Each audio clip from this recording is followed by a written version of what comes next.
Dear students, good afternoon. Myself, Dr. Ashish Garg, Associate Professor Chemistry, SEAT, RN Ruia, Government College, Ramgarh Shekhawati, district Sikar, Rajasthan.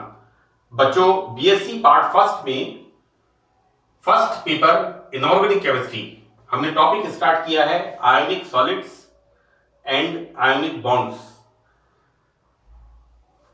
बच्चों, मैंने पहले दो lectures में first and second lecture में ionic bond के definition, ionic bond के formation में प्रयुक्त होने वाली ऊर्जाएं और कौन कौन से स्टेप्स इसमें इन्वॉल्व होते हैं उसके बारे में बताया था। पार्ट सेकंड में हमने बॉन्ड हाबर चक्र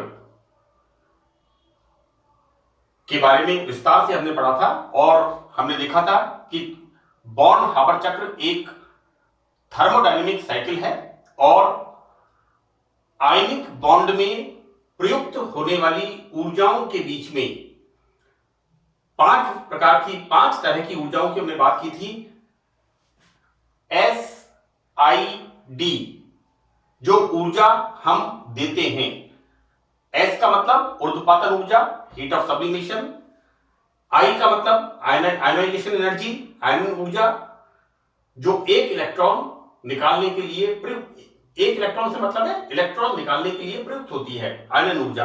अलग अलग कंपाउंड्स में I1 I2 अलग अलग से होगा, जैसे मैंने यहां पर बात करी है I1 I2। यहां IS हीट ऑफ सब्लिमेशन, ऊर्ध्वपातन ऊर्जा, यानी ठोस को गैस में बदलने के लिए प्रयुक्त ऊर्जा। I का मतलब आयनन ऊर्जा, किसी परमाणु के बाहरी कोश से एक इलेक्ट्रॉन, संयोजकता कोश से एक इलेक्ट्रॉन निकालने के लिए प्रयुक्त ऊर्जा, आयनन ऊर्जा।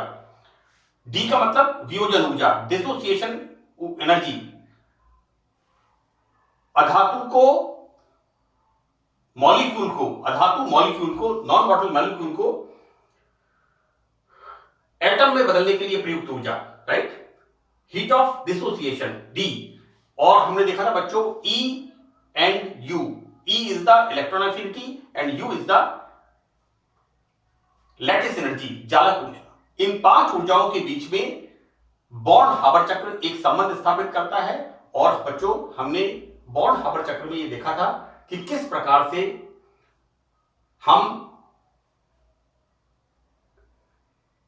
एक रिएक्शन को हम ए से बी, रिएक्टेंट ए से प्रोडक्ट बी जब फॉर्म करते हैं तो अभिक्रिया हम किसी भी स्टेप से करें लेकिन कुल ऊर्जा परिवर्तन यहां पर शून्य होता है। और मैंने स्टेप पार्ट 2 में इस बात को डिटेल में आपको बताया था कि डेल्टा H1 बराबर डेल्टा H2, दैट इज जो एनर्जी लेना देना पहले प्रोसेस में होता है उसी तरह से दूसरे प्रोसेस में होता है। बच्चों, ये जो हमने आज पढ़ेंगे अभी, ये एक तरह से इसका प्रेजेंटेशन पार्ट है कि किस तरह से हम बॉन्ड हाबर साइकिल के अंदर path 1, this is the path 1, this is the path 1 and this is the path 2, right. Step 1 and step 2 किस तरह से हमने बॉन्ड हाबर चक्र को पार्ट 2 में पढ़ा था, ये उसका एक तरह से ग्राफिकल प्रेजेंटेशन है।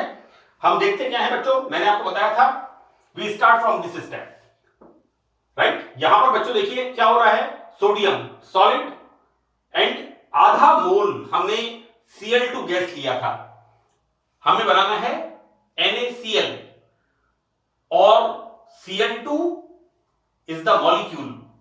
Cl2 मॉलिक्यूल को हम तोड़ेंगे वियोजन ऊर्जा देकर के, डिसोसिएशन ऊर्जा देकर के, तो हमें एक Cl एटम मिलेगा। बच्चों, यहां पर sodium solid plus half Cl2 gas हमने दिया यहां पर S। मैं ये उन्हीं स्टेप्स की बात कर रहा हूं जो मैंने बात की थी। स्टेप 1 का मतलब यहां पर ए मैंने लिखा था बच्चों पार्ट 2 में, काल्पनिक पदों के द्वारा NaCl के निर्माण की संभवन ऊर्जा, heat of formation by the हमने एक step A B C D E 4 steps में देखा था कि किस प्रकार NaCl बनता है। यहां पर बच्चों देखिए हम लेते हैं सोडियम सॉलिड। मैं एक बार फिर रिपीट कर रहा हूं कि पार्ट 2 में जो हमने काल्पनिक पदों से NaCl के बनने की संभवन ऊर्जा की गणना की थी, this is the step.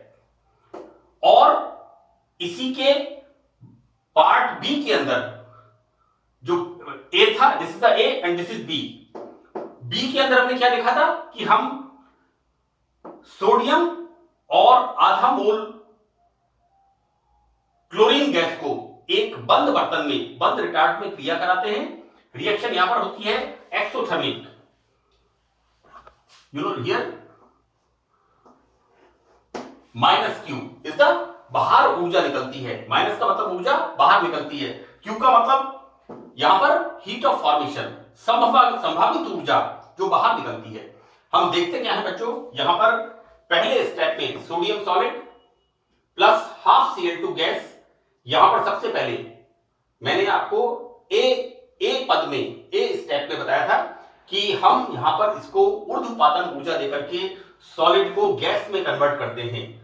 Sodium metal gas में, सॉलिड से गैस में, राइट।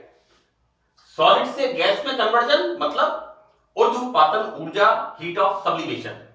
सेकंड हमने क्या किया था, सोडियम मेटल से संयोजकता कोश से एक इलेक्ट्रॉन निकालने के लिए प्रयुक्त ऊर्जा प्लस आई, आयनन ऊर्जा, किसी परमाणु के बाहरी कोश से एक इलेक्ट्रॉन निकालने के लिए प्रयुक्त ऊर्जा। बच्चों सोडियम का इलेक्ट्रॉनिक हमने पढ़ा था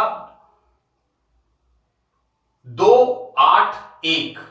एक कहां पर होता है, n बराबर 3 में। तो सोडियम क्या करता है, एक इलेक्ट्रॉन को त्याग के क्या बनाता है, 2 8 अपना ऑक्टेट पूरा करता है। यहां पर देखिए बच्चों, यहां पर हमने आयरन ऊर्जा दी, Na+ का निर्माण होता है इन द गैसियस स्टेट, एक इलेक्ट्रॉन यहां बाहर निकलता है and half Cl2 gas. Now हम यहां पर यूज करेंगे हाफ D, डिसोसिएशन एनर्जी, क्योंकि यहां पर हमने कितना लिया है, हाफ मोल। बच्चों डिसोसिएशन ऊर्जा Cl2 मॉलिक्यूल को तोड़ करके Cl एटम में बदलती है। तो बच्चों here the formation of this Cl atom. अब नेक्स्ट स्टेप में क्या हो रहा है, ये इलेक्ट्रॉन कहां से आया, जब हमने आयनन ऊर्जा दी तो सोडियम मेटल के बाहरी कोश से जो एक इलेक्ट्रॉन निकला था ई इलेक्ट्रॉन, दिस इलेक्ट्रॉन, ये बच्चों यहां पर ये इलेक्ट्रॉन इसके साथ इन्वॉल्व होता है। और जब ये इसके साथ इन्वॉल्व होगा, हमने इलेक्ट्रॉन्स का जो अरेंजमेंट देखा था Cl एटम में, क्या था 2 8 7। ये एक इलेक्ट्रॉन उस पर जुड़ता है और इलेक्ट्रॉन के किसी परमाणु के बाहरी कोश में जुड़ने पर जो ऊर्जा बाहर निकलती है, that is electron affinity, electron बंधुता। सी दिस इज -E, बाहर निकलती है। ये माइनस चिन्ह क्या बता रहा है कि ऊर्जा बाहर निकलती है। और फॉर्मेशन क्या होता है यहां पर, Na+ plus Cl-, both are in the gaseous state, right. और आयनों के बीच में, गैसियस आयनों के बीच में जब अट्रैक्शन होता है तो यहां पर फॉर्मेशन होता है Na+ एंड Cl-, सॉलिड का, क्रिस्टलीय सॉलिड का फॉर्मेशन होता है। तो बच्चों हमने देखा यहां पर हमने क्या पढ़ा था, हमने पढ़ा था Q बराबर संभवन एनर्जी, हमने स्टेप किया था S plus I plus half D minus का मतलब जो ऊर्जा बाहर निकलती है। हमने जो इक्वेशन लिखी थी वो लिखी थी -E प्लस U, राइट। और स्टेप बी के अंदर हमने क्या देखा था कि जब हम एक बंद बर्तन में सॉलिड सोडियम 1 मोल और आधा मोल क्लोरीन गैस को लेकर के हम गर्म करते हैं, तो यहां पर जो ऊर्जा बाहर निकलती है इसका मान हम प्रयोगों के द्वारा ज्ञात करते हैं। दिस -Q जो ऊर्जा बाहर निकलती है वो होती है ये, राइट। और देखो बच्चों ऐसा है कि यहां से यहां तक इस स्टेप में निकली हुई एनर्जी और इस पाथ सेकंड में सॉलिड NaCl के लिए जो ऊर्जा बाहर निकलती है ये ऊर्जा बराबर होती है। यहां पर बच्चों ये मैंने जो एक प्रेजेंटेशन किया है, ये प्रेजेंटेशन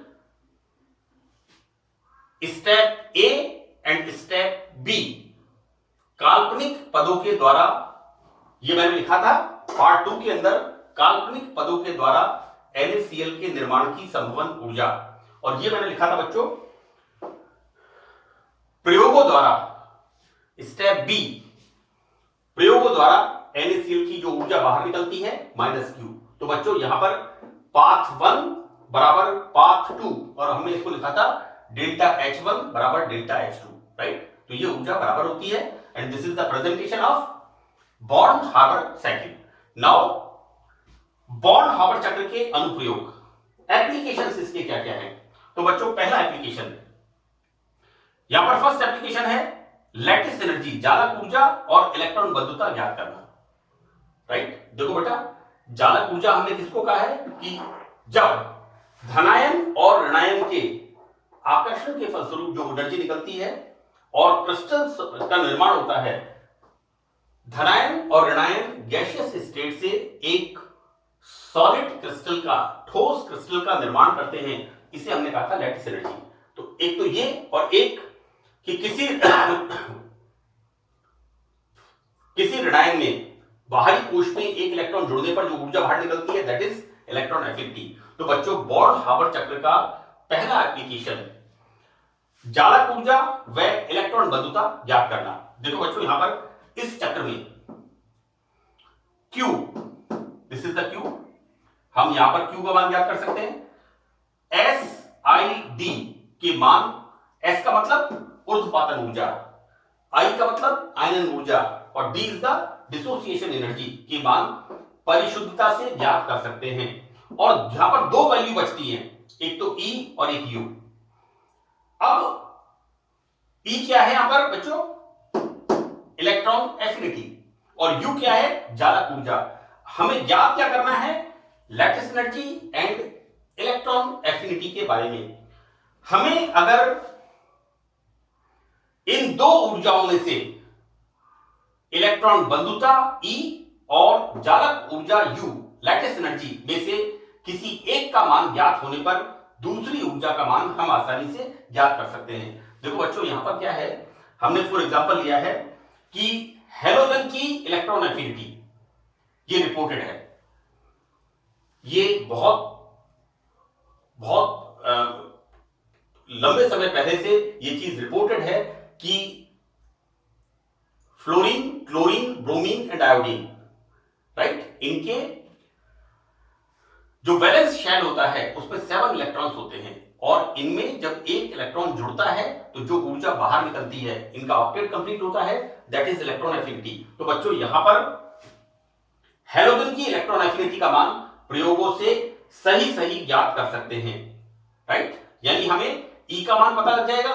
नाउ धातु हैलाइडों की, यहां पर बच्चों धातु हैलाइड से मतलब है NaCl, NaF, CaF2, right, metal halides की जालक ऊर्जा के मान बॉर्न-हार्बर चक्र के द्वारा आसानी से, बच्चों जब हमें हमारी जो इक्वेशन है, इक्वेशन हमारी क्या है, दैट इज -Q बराबर S प्लस I प्लस, हमने ये लिखा है हाफ D, बच्चों लिखा है NaCl के बारे में, और माइनस इसको हम D कर देते हैं, -E प्लस U। तो यहां पर हमें ये मान हीट ऑफ फॉर्मेशन ये पता लग जाएगा इस स्टेप से, राइट, और heat of sublimation, ionization and dissociation, ये मान भी हम प्रयोगों से ज्ञात कर सकते हैं परिशुद्धता से।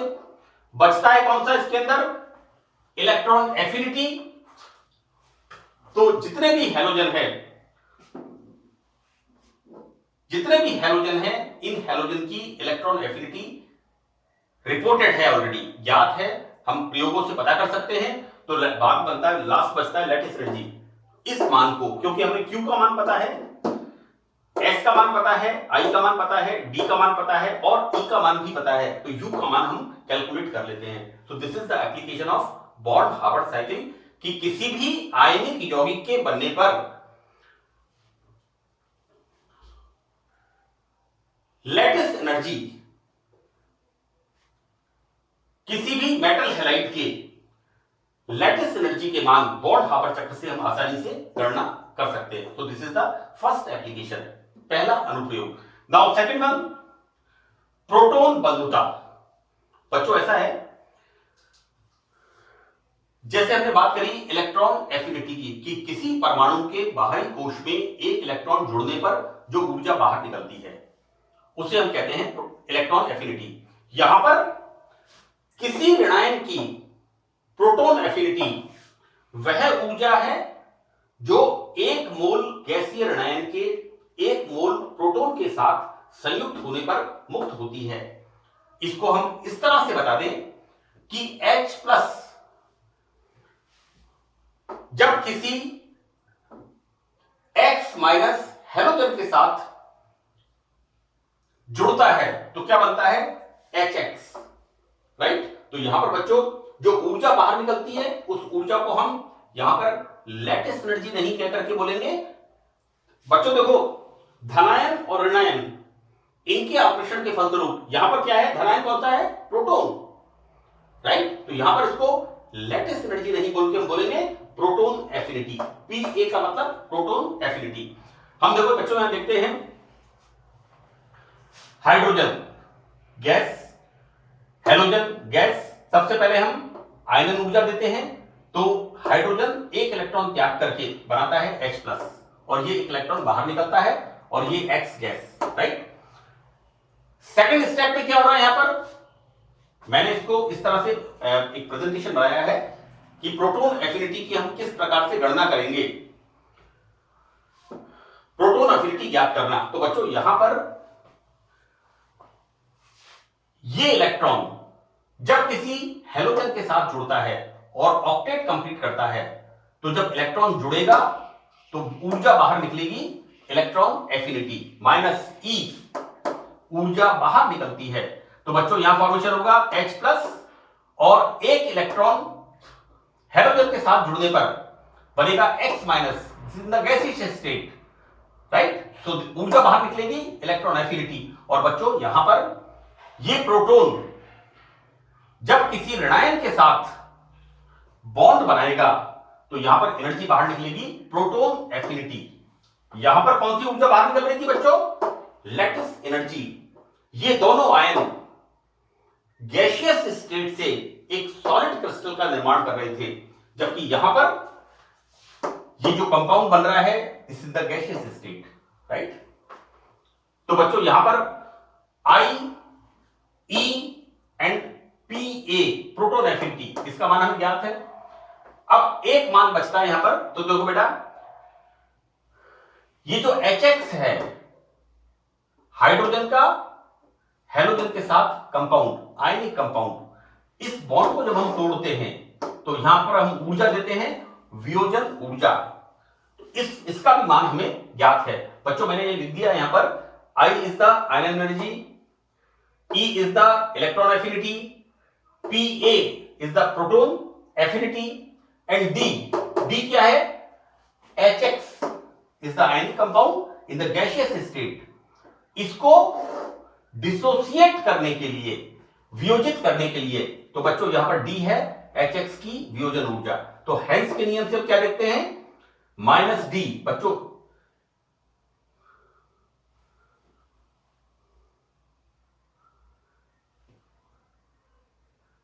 ये -D बराबर I - E - Pa। बच्चों ये एनर्जी बाहर निकलती है यहां पर, राइट। और यहां पर हम देखते हैं Pa बराबर I + D - E। इस प्रकार हम यहां पर प्रोटॉन एफिनिटी की गणना कर सकते हैं। तो this is the second application of Born Haber cycle. Now the third step, ionic यौगिकों के अस्तित्व एवं स्थायित्व का पूर्वानुमान। बॉर्न-हार्मोन चक्र से ये बड़ा इंपॉर्टेंट एप्लीकेशन है कि हमने एग्जांपल पढ़ा कि NaCl बनता है, राइट। अब अगर कोई बच्चा ये पूछे कि सर NaCl बनता है तो NaCl2 भी बनता है, तो हम इसको किस तरह से बॉर्न हावर चक्र से एक्सप्लेन करेंगे। मान लीजिए बॉर्न हावर चक्र का थर्ड एप्लीकेशन कि एक्स आयनिक कंपाउंड बनेगा या नहीं, स्थायी होगा या नहीं, इस बात का हम पूर्वानुमान, हम पहले से इस बात को एज्यूम कर सकते हैं, पता लगा सकते हैं कि ऐसा होगा या नहीं होगा। फॉर एग्जाम्पल, इस चक्र से यह समझाया जा सकता है कि NaCl बनता है। बच्चों हमने देखा यहां पर NaCl बनता है क्योंकि NaCl की हीट ऑफ फॉर्मेशन, निकलने वाली ऊर्जा ज्यादा होती है और NaCl स्थायी है। मैंने पार्ट 1 और 2 में इस बात को अच्छी तरह से एक्सप्लेन किया है कि NaCl is a stable compound. अब यहां पर हम कहते हैं कि जबकि NaCl2 नहीं बनता, तो क्यों नहीं बनता, राइट? तो बच्चों NaCl2 के लिए जालक ऊर्जा की हम गणना करते हैं। यहां पर देखो बेटा, सबसे पहले सोडियम मेटल को हम गैस में बदलेंगे, राइट? यहां पर हम क्या बना रहे हैं, NaCl2, यानी सोडियम के ऊपर कितना चार्ज है, +2, यानी कि सोडियम में से 2 इलेक्ट्रॉन बाहर निकलेंगे, राइट? देखो बेटा, सोडियम मेटल से 2, 8, 1, राइट? तो 1 इलेक्ट्रॉन बाहर निकलेगा, हमें देना होगा I1। I1 का मतलब प्रथम आयनन विभव, और राइट, और यहां पर एक और इलेक्ट्रॉन हमें निकालना होगा। तो ऐसी स्थिति में इसका इलेक्ट्रॉनिक अरेंजमेंट क्या होगा, पहले क्या था इसका इलेक्ट्रॉनिक अरेंजमेंट, 2, 8, 1, और 1 इलेक्ट्रॉन यानी आयनन विभव फर्स्ट, प्रथम आयनन विभव हमने दिया, ये हमने वैल्यू 495.4 किलो जूल पर मोल। लेकिन सेकेंड आयनाइजेशन में हम क्या देखेंगे, Na+ का इलेक्ट्रॉनिक अरेंजमेंट 2, 8 यानी ऑक्टेट कंप्लीट होता है। देखो बेटा यहां पर कितनी ऊर्जा देनी होगी, 4561 kilo joule per mole, it's very high. यानी second I2, second ionization potential, it's very high, right? तो बच्चों यहां पर क्या कर रहे हैं, सबसे पहले ऊर्ध्वपातन ऊर्जा, सोडियम मेटल को सॉलिड से गैस में कन्वर्ट करेंगे। सेकंड स्टेप के अंदर I1 2, 8, 1 में से 1 इलेक्ट्रॉन बाहर निकलेगा, राइट? I2 अब ऑक्टेट में से भी 1 इलेक्ट्रॉन बाहर निकलेगा। Octet is the stable structure of sodium ion, यहां पर energy is very high, I2, and last is the D2 because Cl2। यहां पर हम 1 मोल Cl2 को तोड़ने के लिए, Cl2 के 1 मॉलिक्यूल को तोड़ने के लिए एनर्जी 241.8। यहां पर बच्चों ये हो गया हमारा एक्सपेंडिचर, जो हमने ऊर्जा ने दी, जो मैंने आपको बॉर्न हावर चक्र में बताया था, S + I + D, जो हमने कितना हो गया 5406.6 किलो जूल पर मोल। अब यहां पर जो ऊर्जा बाहर निकलती है, राइट, हमारी इक्वेशन क्या हो गई यहां पर, S + I1 सोडियम का प्रथम आयनन विभव प्लस I2 सोडियम का द्वितीय आयनन विभव, तीसरा Cl2 को तोड़ने के लिए आवश्यक ऊर्जा, Cl2 मॉलिक्यूल को Cl परमाणु में बदलने के लिए आवश्यक ऊर्जा, डिसोसिएशन एनर्जी -2E। 2E का मतलब बच्चों यहां पर 2 Cl हैं, 2 Cl का मतलब 1 Cl में 2, 8, 7। मैंने अपने फर्स्ट और सेकंड लेक्चर में इस बात को अच्छी तरह से बताया है, राइट? Cl का इलेक्ट्रॉनिक अरेंजमेंट, Cl एटम का 2, 8, 7, राइट? और यहां पर जो सोडियम से इलेक्ट्रॉन निकलेंगे, तो यहां पर 2 Cl में ऑक्टेट कंप्लीट होगा, राइट? और एक एक इलेक्ट्रॉन जुड़ेगा, तो यहां पर 2 बार इलेक्ट्रॉन बंधुता बाहर निकलेगी, माइनस लैटिस एनर्जी, जालक ऊर्जा। यानी यहां पर हम इसको ऐसे कहते हैं कि Na2 प्लस 2Cl-, और यहां क्या बनना चाहिए, NaCl2, ये NaCl2 बनना चाहिए, राइट? तो बेटा यहां पर लैटिस एनर्जी कितनी है, माइनस जो ऊर्जा बाहर निकलेगी इन आयनों के आकर्षण से, 155 kilojoule per mole and 2e इन दो Cl में जब इलेक्ट्रॉन जुड़ेगा दिस इज -697 किलोजूल पर मोल। तो this is the energy total 2852। ये तो ऊर्जा की बाहर निकलेगी और ये ऊर्जा हम काम में लेंगे। तो यहां पर बच्चों NaCl2 के निर्माण की संभवन ऊर्जा ऊष्मा शोषी होने के कारण NaCl2 का अस्तित्व संभव नहीं है। राइट, मैंने बच्चों आपको बताया था कि अगर आप बीएससी के बाद, एमएससी के बाद या एमए के बाद या कोई किसी भी कोर्स करने के बाद आप कोई बिजनेस करते हैं और आपने उसमें 2 लाख रुपए लगा के पूरे महीने काम किया और आपकी इनकम अगर 1000-2000 रुपए होती है तो उस काम को आप नहीं करेंगे, क्योंकि ये बिजनेस आपका कैसा हो गया, एंडोथर्मिक। ये आपकी मेहनत भी कंज्यूम कर रहा है, आपकी टाइम भी कंज्यूम कर रहा है, आपका मनी भी इस पे लगा हुआ है। तो यहां पर बच्चों हम देखते क्या है, यहां पर ऊष्मा शोषी एंडोथर्मिक प्रोसेस होने के कारण NaCl2 का निर्माण संभव नहीं है। अगर आपसे ये सवाल पूछा जाए कि आयनिक यौगिक में NaCl बनता है लेकिन NaCl2 नहीं बनता, समझाइए, तो आप इस तरह से कैलकुलेशन करके बता देंगे कि NaCl2 का बनना संभव नहीं है। Now the fourth step, it's interesting one, कि अपेक्षाकृत अस्थायी आयनों के लवणों का स्थायित्व। यहां पर होता क्या है कि जब हम Ca+2 बनाते हैं Ca+ से, बच्चों देखिए Ca+ का मतलब हुआ I1 और Ca2+ का मतलब क्या हुआ, कैल्शियम में से जब हमने दूसरा इलेक्ट्रॉन बाहर निकाला तो जितनी ऊर्जा की हमें आवश्यकता होगी उसे हम कहेंगे I2।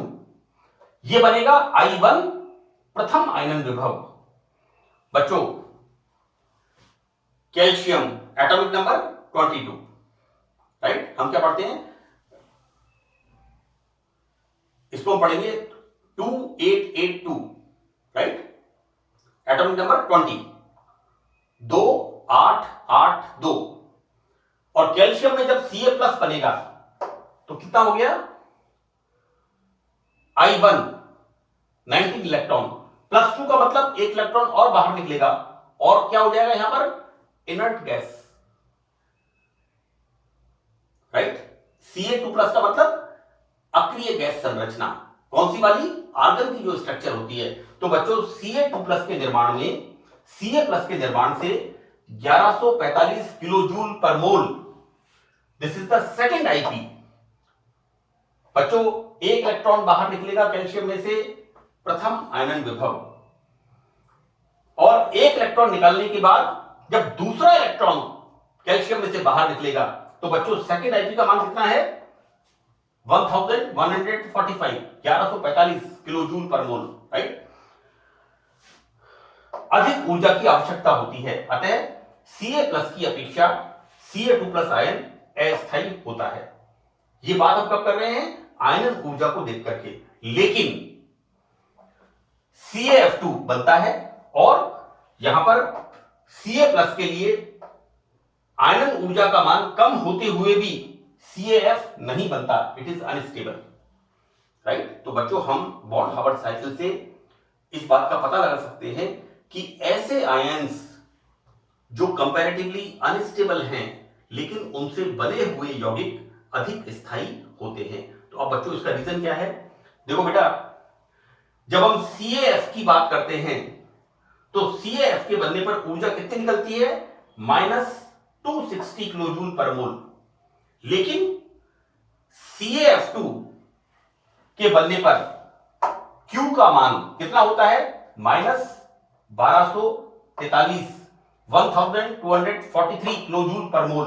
हम देखेंगे ऑलमोस्ट अप्रॉक्सीमेट बता रहा हूं मैं आपको कि CaF के बनने पर जो हीट ऑफ फॉर्मेशन निकलती है बाहर Q, उसकी तुलना में ये एनर्जी 5 गुना है, 5 टाइम्स ज्यादा है। इसलिए बच्चों ये कंफर्म है कि CaF is a unstable compound while CaF2 is a stable compound, right. तो ये बच्चों हमने पढ़ा, बॉन्ड हावर चक्र हमारा कंप्लीट होता है।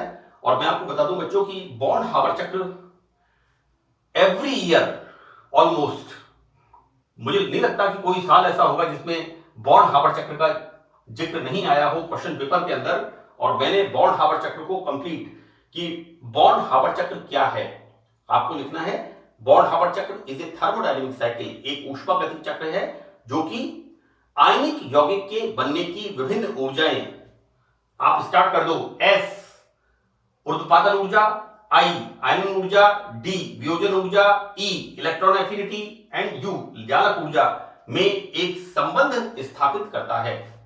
यह नियम हेंस के नियम पर आधारित है, राइट। ये बच्चों मैंने complete description part second and part third में कंप्लीट मैंने बॉन्ड हावर साइकिल डाला है कि बॉन्ड हावर चक्र क्या है और किस प्रकार हम आयनिक यौगिक के बनने का बॉन्ड हावर चक्र से हम एक्सप्लेन करते हैं और बॉन्ड हावर चक्र के एप्लीकेशंस क्या हैं, राइट। ये साइकिल आपको जरूर बनाना है, राइट। ये बच्चों एक तरह से प्रेजेंटेशन है जो हमने कंप्लीट थ्योरी जो लिखी है पार्ट सेकंड के अंदर, राइट, कि step A and step B, ये उसका एक तरह से एसेंस है। कंप्लीट थ्योरी उसकी मैंने यहां पर इस तरह से ग्राफिकली यहां पर मैंने बनाया है, प्रेजेंट किया है। तो this is the complete explanation.